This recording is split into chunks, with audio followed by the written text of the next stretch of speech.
चलो स्टूडेंट्स, आज हम डिस्कस करेंगे algebraic identities. Correct, algebraic identities हमारे पास हैं जो हम ऑलरेडी पहले की क्लास में पढ़ चुके हैं। ठीक है, उनको अच्छे से पढ़ना और कुछ और नई आइडेंटिटीज़ भी पढ़ना। ठीक है, तो अब मैंने यहाँ पे लिखा हुआ है एक फैक्टर फॉर्म और दूसरी है एक्सपांडेड फॉर्म।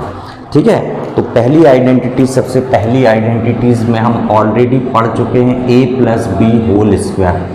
करेक्ट, ये फैक्टर फॉर्म इसलिए कि भाई एक ही ब्रैकेट और उसकी पावर दी है ना, मतलब इनटू में हम कन्वर्ट करते हैं जब, तो that is called factor form. अब इसको एक्सपांड करें तो एक्सपांड क्या होता है, A square plus 2ab plus B square. क्या है ये, A square plus 2ab plus B square. कहीं कहीं पे हम ऐसा भी लिख सकते हैं यहाँ पे, और A square plus B square plus 2ab।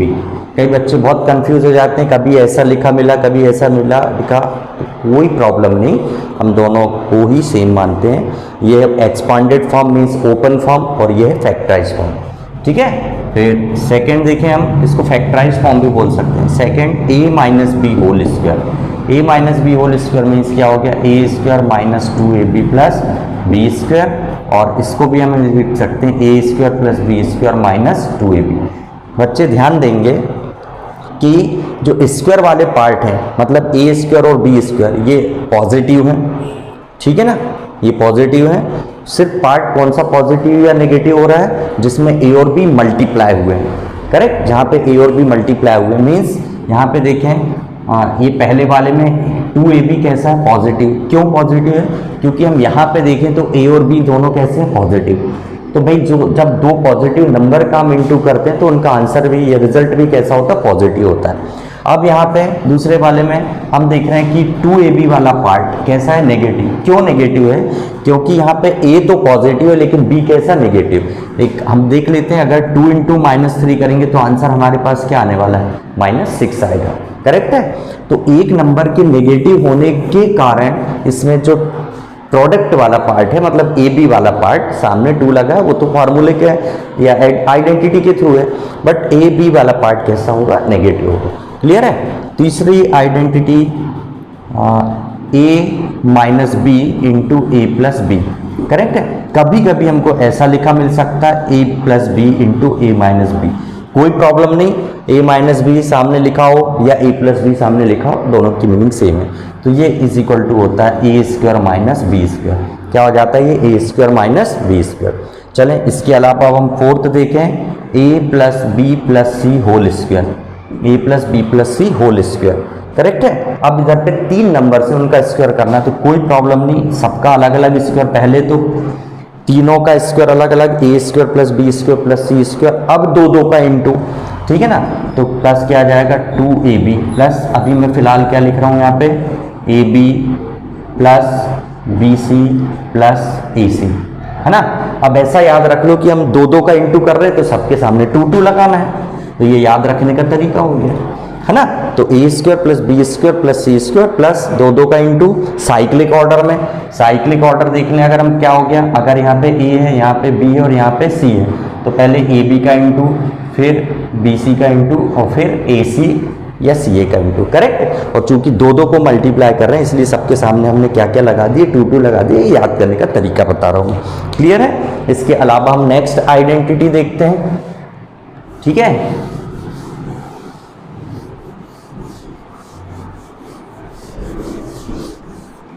Fourth, a plus B whole cube. a plus B whole cube is equal to a cube plus 3a square B plus 3ab square plus b cube. Correct है, याद रख लें, a plus B whole cube कैसे याद रख लें, a और b दोनों का क्यूब होगा तो a cube plus b cube, ये एक के बाजू में एक लिखे मिल सकते हैं, कोई दिक्कत नहीं। फिर बीच में क्या आएगा, चूंकि हम पावर 3 कर रहे हैं तो ऐसा याद रख लें कि इधर भी 3 आएगा और इधर भी 3 आएगा। फिर एक बार a का स्क्वायर और b, फिर दूसरे बार में b का स्क्वायर और a, बहुत आसानी से याद हो जाएगी। a cube plus b cube और उनके बीच में फिल इन द ब्लैंक कह लें तो 3 और 3 रखना है, फिर एक बार a का स्क्वायर और इंटू b और एक बार a इंटू b का स्क्वायर। क्लियर है। हर हाल में पावर कितनी बनी रहना चाहिए, 3। कैसे, यहाँ पे देखो पावर क्या है, 3 है, यहाँ पे पावर 3 है। अब यहाँ पे एक्चुअली b की पावर कितनी, 1, तो 2 + 1 क्या पावर हो गई, 3। यहाँ पे a की पावर 1, b की पावर 2, तो 2 + 1 क्या पावर हो गई, 3 हो गई। हर हाल में हर टर्म की कितनी टर्म है, यहाँ पे 4 टर्म, चारों टर्म में पावर 3 की 3 बनी रहना चाहिए। क्लियर है। फिर fifth number a - b whole cube. a - b whole cube means क्या हो जाएगा, a क्यूब, है ना। अब यहाँ पे a तो पॉजिटिव, तो हमने a पॉजिटिव लिख दी। अब हमको एक चीज और मालूम है बेटा कि नेगेटिव नंबर का क्यूब हमेशा कैसा होता है, नेगेटिव होता है। तो भाई b नेगेटिव है तो इसका क्यूब भी कैसा होगा, नेगेटिव होगा। अब बीच में हमारे पास खाली जगह, फिल इन द ब्लैंक करना है। मैंने बताया था कि बीच में यहाँ पे क्या आना चाहिए, 3 आना चाहिए। तो यहाँ पे मैं क्या लिख दे रहा हूँ, 3ab, अभी तो मैं लिख रहा हूँ, और यहाँ पे भी क्या लिख दिया, 3ab।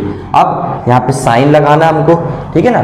तो यहाँ पे हो जाएगा प्लस 3ab² प्लस 3ab² और माइनस 3a² क्या लग जाएगा, a³ - b³ प्लस 3ab² और माइनस 3a²b। करेक्ट है। फिर से वही पावर देखो, यहाँ पे 3 है, यहाँ पे भी 3, यहाँ पे 1 और 2 3, और यहाँ पे 2 और 1 3 हर हाल में। अब याद रखना है कि यहाँ पे प्लस और माइनस कहाँ पे आएगा, ठीक है। तो बहुत आसान है, b नेगेटिव है ना, b नेगेटिव है तो उसका नेगेटिव का स्क्वायर हमेशा कैसा होता है, पॉजिटिव, ठीक है ना। तो यहाँ पे हमने b² किए हैं, तो b² के कारण यहाँ पे क्या हो गया, प्लस, क्योंकि a तो ऑलरेडी प्लस था, a का साइन इफेक्ट नहीं कर रहा है। कौन सा साइन इफेक्ट कर रहा है यहाँ पे, b का साइन। तो b का स्क्वायर मतलब माइनस का स्क्वायर प्लस हो गया, लेकिन यहाँ b की पावर 1 है ना, पावर 1 ऑड पावर है, इसलिए वो b माइनस में रहेगा। क्लियर है, ठीक है। अब और दूसरा तरीका याद रखने का कि शुरू के 2 पॉजिटिव, आखिरी के 2 नेगेटिव, शुरू के 2 पॉजिटिव, आखिरी के 2 नेगेटिव। यहाँ पे b की ऑड पावर है, b की पावर 1 है, और इधर b की पावर 3। जहाँ पे b की ऑड पावर आएंगी वो वाले पार्ट कैसे होंगे, नेगेटिव होंगे। क्लियर है। फिर इसके अलावा इन्हीं को थोड़ा सा और फॉर्म में लिख सकते हैं हम, है ना। तो इसी को मैं थोड़ा स्टार लगा के लिख रहा हूँ, ठीक है, 4th वाले का स्टार, ठीक है ना, a + b whole cube is equal, ये टोटली एक्सपांडेड फॉर्म है, थोड़ा इसको हम ब्रैकेट की फॉर्म में भी लिख सकते हैं। तो क्या लिखेंगे हम यहाँ पे, a³ + b³ प्लस 3ab और ब्रैकेट में a + b। क्या लिख दिया मैंने बेटा यहाँ पे, a³ + b³ plus 3ab bracket में a + b। जब हम इसको ओपन करेंगे तो पूरी ये फॉर्म मिलेगी। बस फर्क इतना सा है कि मैंने a और b दोनों के क्यूब को एक साथ लिख दिया, हम चाहे तो b³ को पीछे लिख सकते हैं। क्लियर है, ठीक है। ऐसे ही हम 5th का एक और फॉर्म देख लेते हैं, a - b whole cube is equal to a³ - b³ - 3ab और ब्रैकेट में a - b। करेक्ट है। तो ये अगर ये याद हो गया तो जब इसको हम ब्रैकेट को ओपन करेंगे तो ये वाली फॉर्म मिल जाएगी। क्लियर है।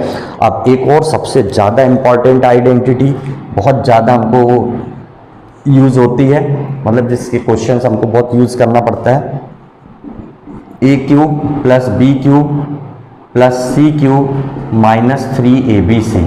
a³ + b³ + c³ - 3abc is equal to bracket में, एक ब्रैकेट में क्या आ जाएगा, a + b + c, है ना, और दूसरे ब्रैकेट में a² + b² + c² - ab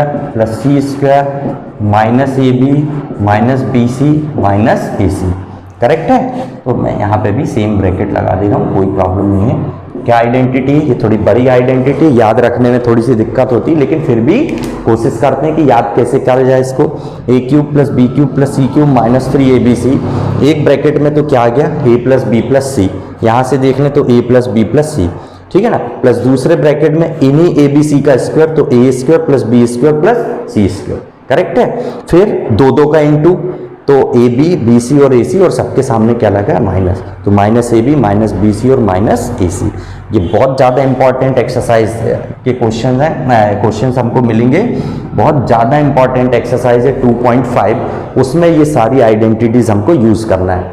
अच्छा, अब मैं ये बोल रहा हूँ कि अगर a = b है तो इसका मतलब b = a है, क्लियर है ना? अगर a is equal to B है तो इसका मतलब क्या हो गया, b is equal to A. Means मैं क्या कहना चाह रहा हूं कि कभी कभी हमको ऐसा दिया होता है, ये फैक्टराइज्ड फॉर्म दी है या ब्रैकेट फॉर्म दी है, इसको क्वेश्चन में हमको दिया जाता है कि एक्सपांड करो, ठीक है ना? तो एक्सपांड करना मीन्स हमको ब्रैकेट को ओपन करना। लेकिन कभी उल्टा क्वेश्चन होता है, एक्सपांडेड फॉर्म दी होती है और हमको उसको क्या करना होता है, फैक्टराइज करना होता है, मीन्स ब्रैकेट में बदलना होता है। तो इस फॉर्म से इस फॉर्म में हम कन्वर्ट कर सकते हैं और इस फॉर्म से इस फॉर्म में कन्वर्ट कर सकते हैं। मैं यहाँ यही कहना चाह रहा था कि हमको a is equal to B दिया है तो b is equal to A भी हो सकता, मीन्स इससे इसमें या इससे इसमें क्वेश्चन कन्वर्ट करने के हमको आते हैं और वो ही बहुत इंपॉर्टेंट है। एक्सपांड करना बहुत आसान है लेकिन फैक्टराइज करना उधर पे बच्चों का दिमाग घूम जाता है, तो इसलिए बहुत अच्छे से हमको आइडेंटिटीज को डिस्कस करना है, ठीक है ना? अच्छा, अब एक चीज और यहाँ पे लास्ट में पॉइंट बता दे रहा हूँ स्टार लगा के, ये 6 के लिए, ठीक है ना? अगर यहाँ पे a plus B plus C, if a plus B plus C क्या बन जाए, 0, क्या हो, अगर a plus B plus C 0 हो तो भाई ये देखो a plus B plus C into ये समथिंग है। हमें मालूम है कि दुनिया की कोई भी नंबर को हम 0 से इंटू करें तो आंसर हमेशा क्या होता है, 0 होता है। तो उस कंडीशन में हमारे पास क्या बनना है, यहाँ पे a cube plus B cube plus C cube minus 3abc is equal to, right side तो पूरा क्या बन जाएगा, 0, और ये जैसे ही 0 बनेगा तो हम इसको यहाँ से उठा के ट्रांसफर कर सकते हैं, तो implies a cube plus B cube plus C cube is equal to क्या हो जाता है, 3abc। ये बहुत बहुत बहुत इंपॉर्टेंट आइडेंटिटी है, इसका यूज हमें करना है। क्लियर है सारे बच्चों को? ओके।